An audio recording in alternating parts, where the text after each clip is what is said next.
Това упражнение, което демонстрирам в момента, е подходящо при сколиоза на гръбначния стълб.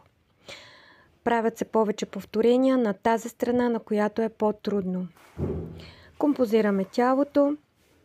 Застанете в колянна опора, единия крак в страни и този крак, който е горе, трябва да е под прав ъгъл.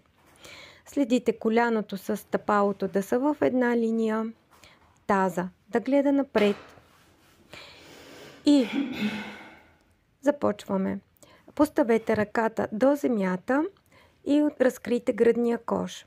Но ако ви е трудно да стигате до земята, може да вземете височина и долната ръка да поставите на височина. В случая на дървена, на тухличка съм поставила. Горната ръка е зад тила и хубаво се отваря гръдния кош. Едното рамо бута напред, а другото рамо назад. Горния свит крак бута мишницата, там има съпротивителен лост, а мишницата бута коляното.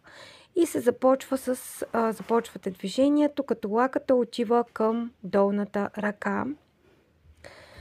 На мен не ми е удобно с тази висока тухличка, но вие трябва да прецените според вашата анатомия на вашето тяло и според това колко са разтегнати мускулите на тялото или сковани. Естествено, не се пренапрягате. Винаги се слушате тялото. След като приключите с силно натискащи крака надолу в земята, повдигате корпуса нагоре. Минаваме през центриране.